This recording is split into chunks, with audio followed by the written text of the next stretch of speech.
Hello everyone, so finally we are back again with another exciting और एक review video के साथ हम वापस आ चुके हैं। जी हाँ, फाइनली जिस सॉन्ग की खातिर इतनी कुर्बानियाँ देनी पड़ी, इतना बैकलैश फेस करना पड़ा, वो फाइनली ये सॉन्ग आ चुका है। और ये सॉन्ग आया था जी 8:08 पर। लास्ट नाइट आपको ये सॉन्ग देखने को मिला था, इसका नाम है जी ब्लॉकबस्टर, जिसमें आपको 3 वेरियस आर्टिस्ट देखने को मिलते हैं। जिसमें पहले नंबर पे हैं जी उमर बट फ्रॉम बट ब्रदर्स, और सेकंड नंबर पे हैं जी गढ़वी ग्रुप, और थर्ड नंबर पे आप सबके मेरे मोस्ट फेवरेट रैपर सिंगर दीवाना एंड ओनली फारिश शफी आपको इस सॉन्ग में देखने को मिले। ये तीनों के तीनों आर्टिस्ट आपको एक ही सॉन्ग में एक ही जगह देखने को मिलते हैं। सॉन्ग की स्टार्टिंग होती है जी एक विजुअल से, जो कि आपको रिप्रेजेंट कर रहा होता है लाहौर और पंजाबी जॉनरा की वाइब। सॉन्ग स्टार्ट होता है और फर्दर जब आगे जाता है तो उमर बट आपको स्टार्टिंग में सॉन्ग कंटिन्यू करते हुए नजर आते हैं, और उमर बट की लाइंस आपको देखने को मिलेंगी जो कि आपको बैक टू द नेड़े नेड़े वसवे डोला में ले जाएंगी, उसकी वाइब में ले जाएंगी। उसके बाद स्टार्टिंग पे यानी कि उमर बट के लिरिक्स के खत्म होते ही आपको फारिश शफी साथ ही देखने को मिल जाते हैं, और देखने को भी मिलने थे क्योंकि इसमें 2 ही मेजर आर्टिस्ट हैं जो कि सॉन्ग को कंटिन्यू कर सकते हैं।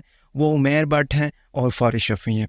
तो उमर बट के लिरिक्स ख़त्म होते ही आपको फारिश शफी देखने को मिलते हैं, और मेरे लिए बहुत शॉकिंग था। और मेरी पूरी एक्सपेक्टेशंस सिर्फ़ और सिर्फ फारिश शफी से थी, क्योंकि वही इस सॉन्ग को बचा सकते थे, यानी कि एक नेक्स्ट लेवल पे लेके जा सकते थे। फारिश शफी की लाइन स्टार्ट होती हैं, रवायती जो इंट्रोडक्शन है उनका वो बोल गए इस टाइम, जो कि हम आपको भी काफ़ी बार सुनने को मिला है और हमें ये सुनने को मिलता है, hello Faris Shafi on the mic. ये आपको देखने और सुनने को नहीं मिला। जो फारिश शफी ने अपना सॉन्ग स्टार्ट किया था, जो अपना पार्ट स्टार्ट किया था, वो इस तरह लग रहा था कि रैप कम है, पॉप म्यूजिक के जॉनरा में ज्यादा वो इंक्लूड किया जा रहा था। जो लेवल फारिश शफी का सेट हो चुका हुआ है, जो कि हमने फेलिनी रिसेंटली और जो 2 बैंगर्स हमें इसी मंथ देखने को मिले हैं फारिश शफी की तरफ से, और जिस तरह का कंटेंट, जिस तरह के सॉन्ग्स उनके अपने यूट्यूब चैनल पर मौजूद हैं ओरिजिनल्स, उसको इसके साथ कंपेयर करें तो आप खुद ही कहेंगे कि फारिश शफी ने इसमें अपना जो लेवल और जो स्टैंडर्ड था बिल्कुल ही गिरा दिया है। तो बहरहाल फारिश शफी ने जो अपना रैप है उसको कंटिन्यू किया। उसके बाद हमें गढ़वी ग्रुप देखने को मिलता है। गढ़वी ग्रुप अपनी लाइंस को परफॉर्म करता है। अब आपको हर सॉन्ग में एक ना एक आर्टिस्ट ऐसा नजर आ रहा था कि जो कि आपको फील होगा कि किसी न किसी तरीके से उसको बस यहाँ पे एडजस्ट करना था। काम सिर्फ यहाँ पे ये है कि आर्टिस्ट को इस सॉन्ग में एडजस्ट करना था। तो यही हमें काफी सॉन्ग्स में ऐसा ही देखने को मिल रहा है। वो ओ यारा सॉन्ग हो,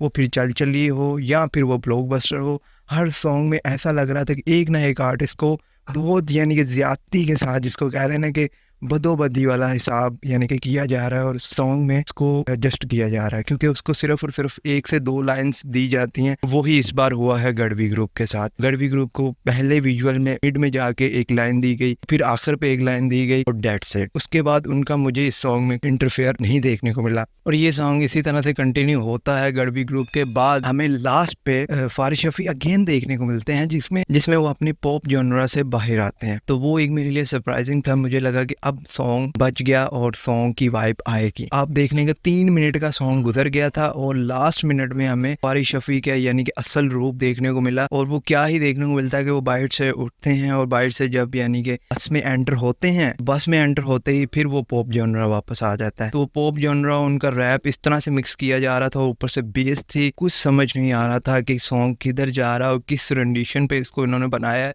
कुछ समझ नहीं आई। मे बी कि काफ़ी फैंस को ये अच्छा भी लगा होगा, मगर जो फारिश शफी के डाई हार्ड फैन हैं, जो उनके म्यूज़िक, उनके रैप को सुनना पसंद करते हैं लाइक मी, उनको तो ये बिल्कुल क्लियरली पता लग गया होगा कि जो लेवल फारिश शफी का सेट हो चुका हुआ है, उस बार पे उस लेवल को इन्होंने यानी कि 10% भी कह लेंगे टच नहीं किया इस बार।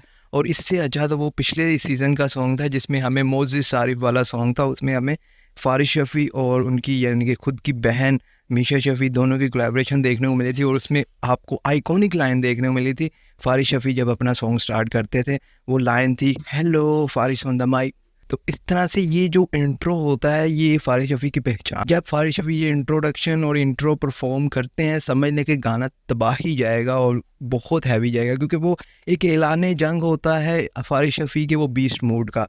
तो वो बीस्ट मोड यहाँ पे ऑन होने की बजाय वो यानी कि उसके 10% भी नहीं आ सका उस मोड। इस वजह से जो फारिश शफी के फैंस हैं वो काफ़ी डिसअपॉइंट हुए होंगे उनकी परफॉर्मेंस को लेके। मेरे पॉइंट ऑफ व्यू से भी यही है कि सॉन्ग बहुत एवरेज था, उस तरह की कोई मटीरियल, उस तरह की कोई वाइब नहीं आई कि जो कि आनी चाहिए। हम कहें जी ये गाना बहुत बहुत हैवी था। और अगर आप म्यूज़िक वीडियो वाइज़ देखें तो म्यूज़िक वीडियो वाइज़ तो आपको तो ऑलरेडी पता है कि जी हर म्यूज़िक वीडियो में उस पहली म्यूज़िक वीडियो से बढ़कर खर्चा हुआ और बहुत यानी जी हैवी बजट म्यूज़िक वीडियोज़ बनी हुई हैं। मगर उस पे आप यानी कि जाने के बजाय अगर आपकी उसमें कंटेंट ही मौजूद ना हो, आपका म्यूज़िक उसमें लिरिक्स ही मौजूद ना हो, तो आप म्यूज़िक वीडियो को क्या ही कर लेंगे।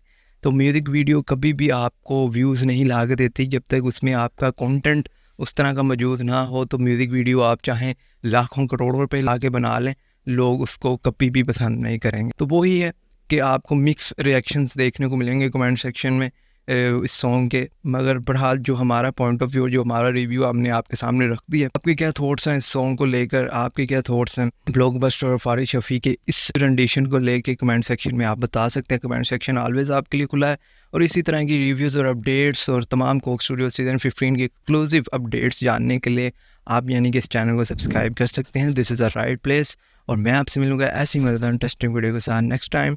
टिल देन अल्लाह हाफ़िज़, बाय बाय, पीस आउट।